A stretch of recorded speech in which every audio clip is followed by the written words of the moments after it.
Welcome to 4 Clicks Left. So this little segment that I'm going to be discussing right now is basically going to be the main thing about my channel.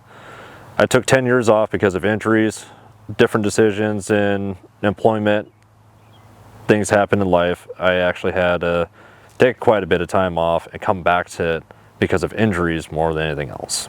I'm going to be telling you more or less the injuries that I have and how it's affected me for the most part. There's going to be a lot more videos that I'm going to be going a bit more in depth on how it's affecting my swing and my game in general. So the injuries that I have is a combination of staggering parts across my body.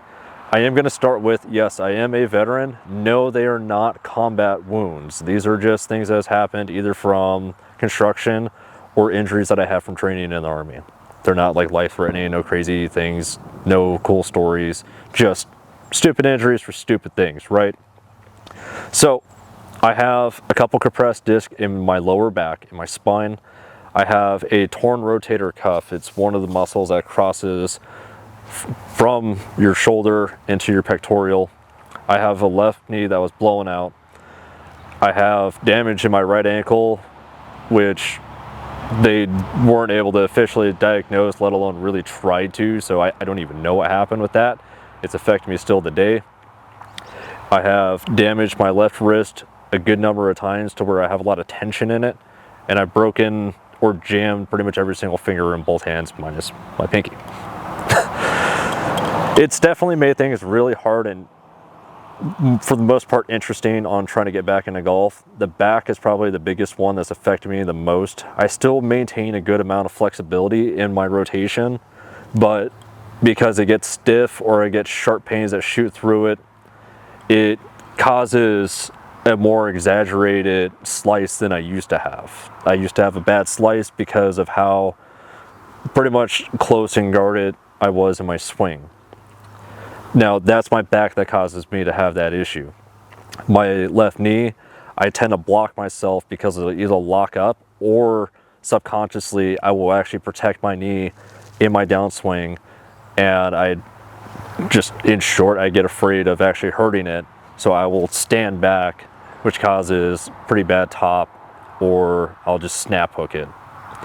My rotator cuff really hasn't caused any issues as much because it's not really lifting up or pulling this way.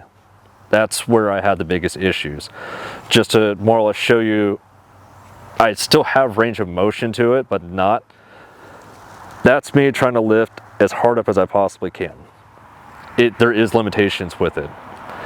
So this series that I'm going to be doing is how I have kind of self-recovered from these, because these are untreated injuries that I've had for the most part.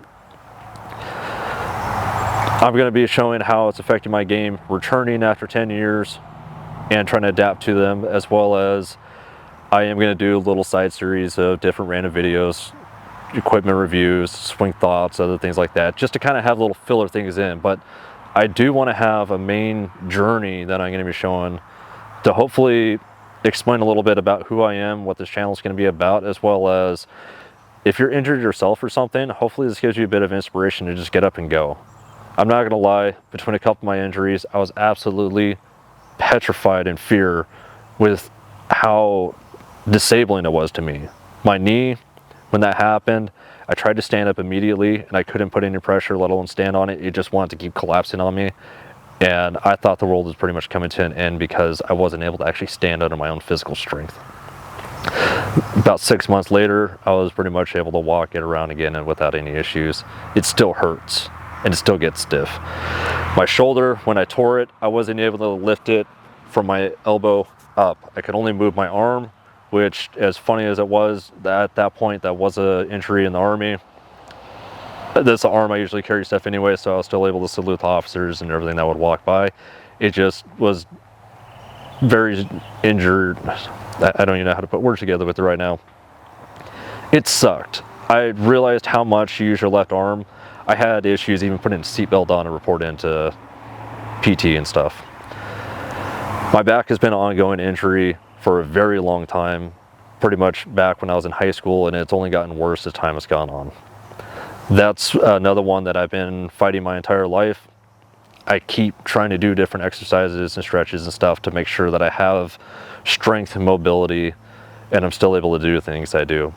My actual full-time job that I do outside of trying to get back into golf or just making these videos, I'm actually a full-time commercial glazer. I lift a lot of glass for work, put in a lot of frames, move a lot of heavy things. It's just a good example of I could still do stuff, but I do have handicaps. I was a 9 handicap when I stopped playing. My goals at this point is essentially the same thing as I originally had. I want to get back to see where I'm going to be. I want to break 100. As soon as I break 100, my goal is to get down, break 90. As soon as I break 90, I want to get in the low 80s and maintain it around there. Well, hopefully this wasn't too boring. Hopefully this actually kind of shows that I actually do have a purpose with this channel instead of just here's another channel doing reviews on products or just stupid things. If you like content like this and you plan on following me along with this journey, or you just want to have something to put on in the background, please like and subscribe, leave a comment down below. You know, you can even tell me what kind of injuries you have and what you're dealing with. Most of all, keep it in the fairway. Have a good one.